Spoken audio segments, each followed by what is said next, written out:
With the new Spider-Man 2 coming out, I figured I should go ahead and talk about the old Spider-Man 2. Not the PS1 one, the movie one, the Tobey Maguire, Sam Raimi, that one. Jesus, there are 3 Spider-Man 2 games now. Maybe more than that if you count PC and PSP ports. Anyway, before I talk about that, let me quickly talk about Spider-Man 1. I know it's annoying to go back and talk about a different game. I'll do this so quick, I swear. It is important for this, okay? Spider-Man was a movie tie-in game to the Sam Raimi Tobey Maguire movie. The game uses the controls and formula of the Spider-Man games from the PS1, with a few changes such as camera control, but for the most part, it just isn't as good as those games. And it's definitely not as good as the game that's Spider-Man 2. And while this may look open world from this footage, it's not. You have a very small square you can roam in, and you can't touch the ground or even get close to it. And you also look stupid as fuck when you're swinging. The game was like a level-by-level game with Bruce Campbell talking during tutorials, and it had the Shocker as one of the villains, but not the main villain. It was a mediocre game, neither bad, but not really good. But while working on it, the developers at Activision were working on a different kind of swinging. A different way the Spider-Man games could be. Now, by the time they started that, this game was already way too far to change things. But when the Spider-Man 2 movie came along, and they were once again hired to make a movie tie-in game, this time they went a different route, the way that they were, experimenting with. This time the world was wide open, with small shops you can go in, and people you can interact with, and you could also touch the ground, so that was new. This time your webs had to connect to something, and your swinging not only felt faster, but it looked better, and it also resembled the movie with lots of acrobatics. And this time the game actually really made you feel like Spider-Man. Not that the others didn't, but this was totally different. A totally different approach, and it was one that was super fun to play. The game opens up with Bruce Campbell doing a tutorial here, and he's just as Bruce as ever. So the next thing I want you to do is jump off the building. I mean it, just jump. Hey, I wouldn't tell you to do something dangerous and life-threatening, would I? Come on.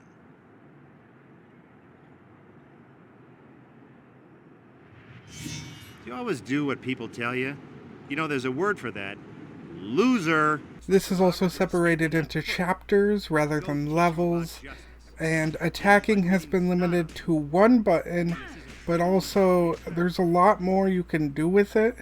It seems simple, but there's different combos and mixtures of other things, and it makes it feel better than you would expect. A big thing that happens all the time is Spidey will be late for something, but some crime will be keeping him from making it, and this constantly causes distance between the cast of his loved ones while keeping the gameplay interesting. It's literally doing what the movie does, and showing why it's so hard for Peter to live a double life. You also have multiple jobs. You have your job at the Daily Bugle, but also you got your pizza delivery job.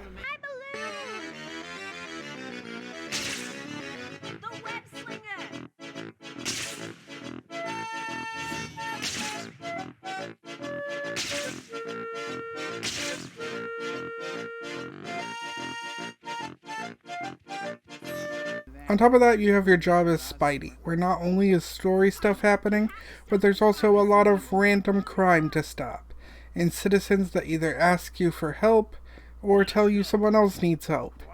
There's always something going on. And yeah, you'll see some of the same situations over and over again, but there's enough variety and shit going on in the story that it doesn't feel too repetitive. It's only once you finish the story and keep playing that you realize the repetitiveness of it without all the other stuff going on. The game even mixed it up once and gave me a person who was part person, part pole, and I would say more on the pole side because it wouldn't let me talk to her. The game also gave us Black Cat, who became my video game crush instantly. It came out in 2004, so I think I was 9 or 10. But yeah, her in this and the 90s cartoon had little kid me having a major crush on her. Which looking back on now feels silly, but also not really. Then you chase Black Cat, which I remember being far harder than it actually is. But again, I was also like 10, so we chase her a lot. I'm not going to mention every time we chase her, but we do chase her a lot. Shortly later, we get our first boss, the Rhino. And he is super easy, but he makes sure you know how to use your Spidey sense dodge to beat him. And I really like his look here. It's definitely my favorite of all the Rhino looks I've ever seen, except for maybe Ultimate Spider-Man. Also, when you beat him, he hangs upside down, and you can use him as a punching bag. Also, not all villains are men. In so many games, it's just hench men. But this one has hench women, and I really fucking appreciate that. Throughout the chapters, it gives you story stuff, but it also gives you tons of side stuff, like stopping a car, or fighting people, or saving people. And no matter how bad it gets, they're always just the cleanest. They're like, oh gee whiz, oh shucks, I'm gonna die. For Pete's sake, somebody help me! On my way. Gotcha. Now hang on.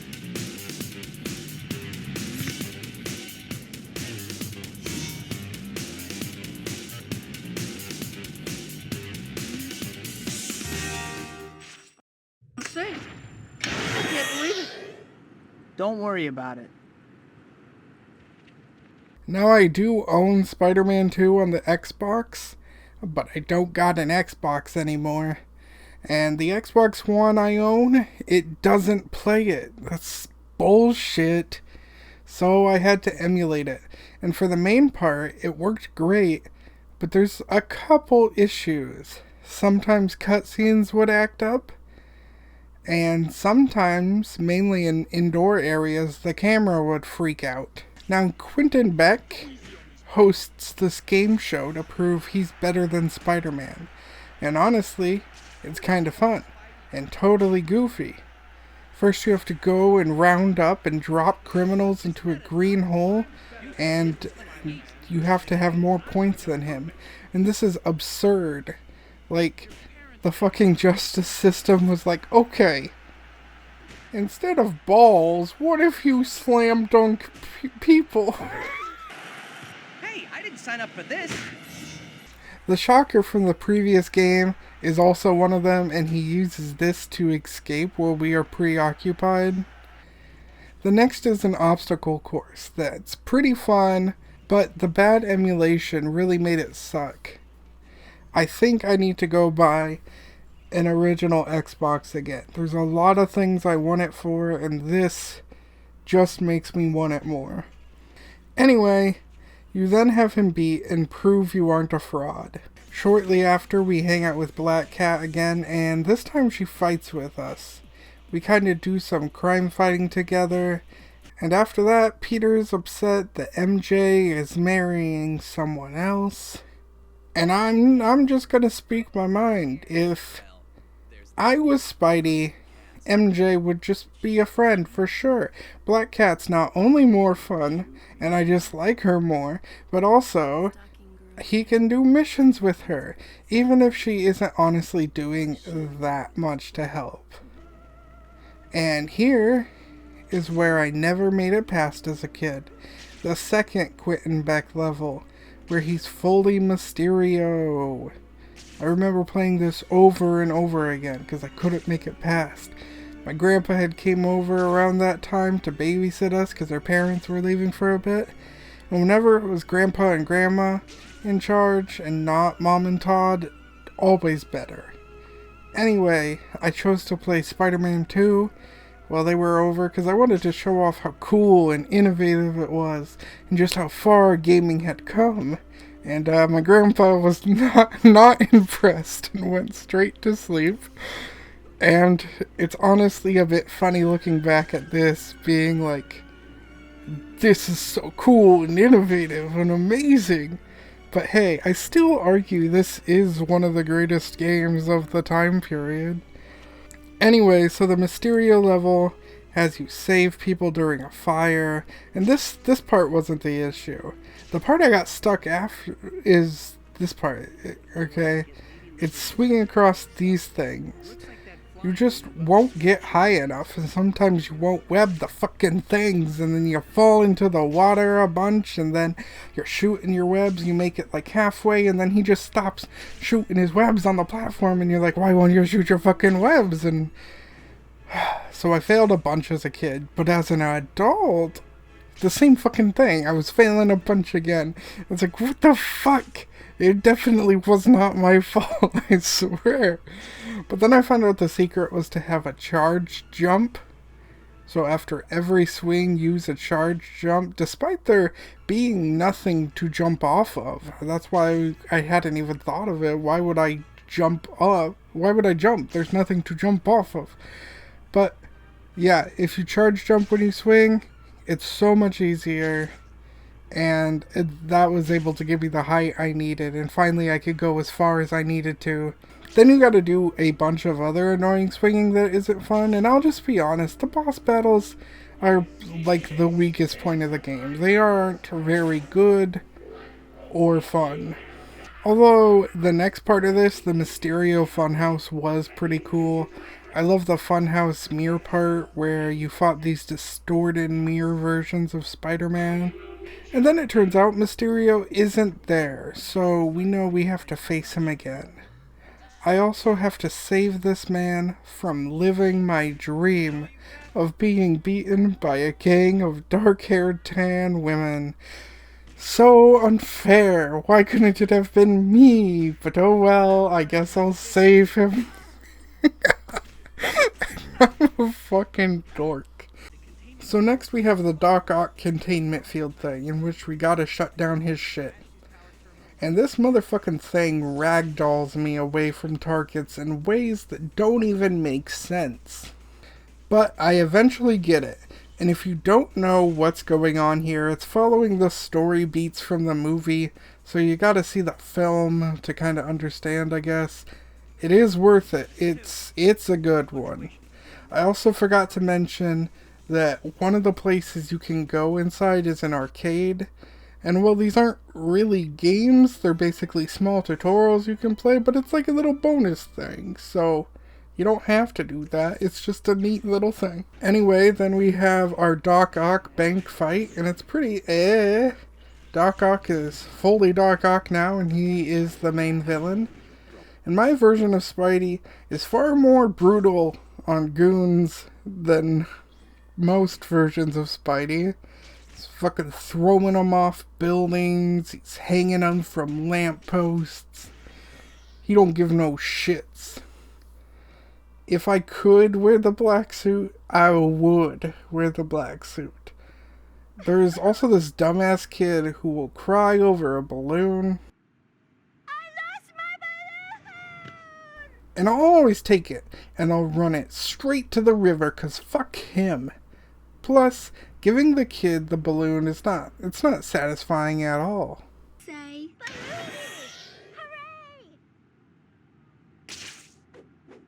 Anyway, so we hang out with Black Cat again, and she's making tons of points that make sense to me.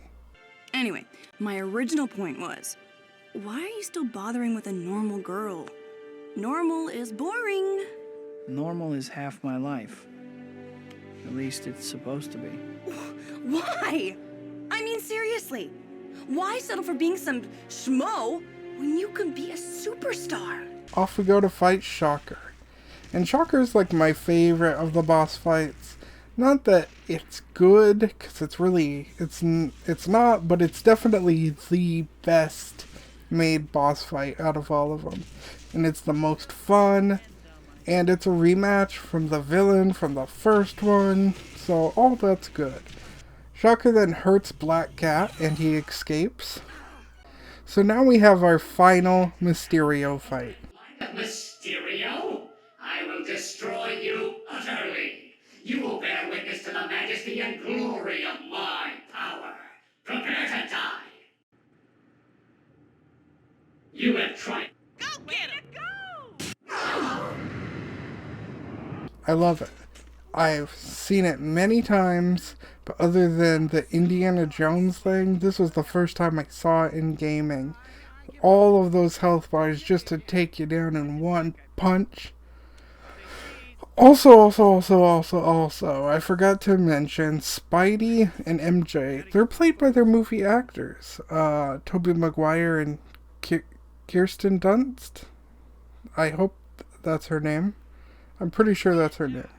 But nobody else is. And Toby is so bad at showing emotion. Mighty One, take a deep breath. That paper has turned half the city against me. I'm sick and tired of it. Anyway, then we have our final shocker scene.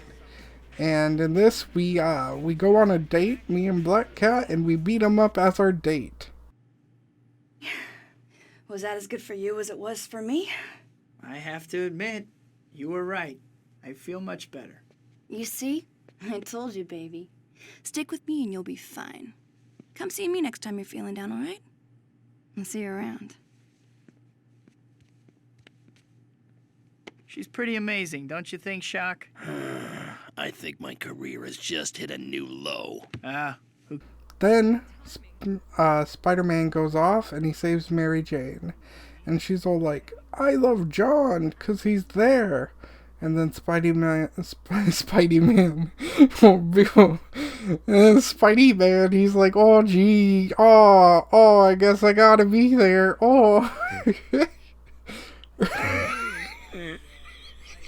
Spidey-Man too, gotta be there. So then he goes to talk to Black Cat, who again I would choose in a heartbeat. Running late And seems to be part of my is so idiom. much closer You to work like too how I hard. think It than takes some mild mannered MJ civilian is. routine. This life is so much more fun. Look at me. Sure, I can play hero if I want. But if I don't feel like it, it doesn't matter. Whatever the reasons, you can't change the past. What's done is done. You have to live for the present. Hippie. She then tries to cheer us up, and every time it seems like it's gonna be sexual, you know? It's got those overtones. What is the word for it? What is the word when something is sexual, but it's not? What is the fucking word for that? Where, like, I'm trying to give an example. If I said, like, fuck, doesn't matter. Moving on. Anyway, but it seems like she's trying to be sexual all the time, but then instead of it leading to sex, because this is like a rated T game, it leads to them just going to go fight people. So as an asexual, that makes her even better for me. Like, Spidey, what the fuck are you doing? She's perfect. Move that cute little butt of yours. You don't want to miss this. I'm just getting warmed up. So anyway, they fight some robots, and then Spidey acts like a total ass. What were you doing? We had the drop on them. It was more fun my way. That's totally irresponsible. What are you so upset about? We won! Well, excuse me for trying to get you to enjoy yourself. They fought the guys, and they won. And he was like, what if we didn't have to fight them? I don't understand his point. He's been fighting people this whole time. She fights them, and then he's like, no! But then you gotta see this perfectly timed dialogue. What about the people in my life? How would they feel? It isn't like anyone ever sees me now. It's Spider-Man. Then we fucking break up with Black Cat. Not that we were together, but he's like, yo, I'm only here for MJ, so let's just be friends. Go. Find your girl. That's what you want to do, right? You finally started listening to me. You're doing what you want. Thanks, Cat. See you around. Then we begin to wrap up the game. Doc Ock has captured MJ, so we fight him on a train. Then we have our final Doc Ock fight scene in the warehouse with a reactor. And that is it. After that, you can kind of just do whatever, and the world does feel much emptier after that. But overall, this is a good game with some bosses that aren't fun, but I'd say it's better than good. I'd say this game is great.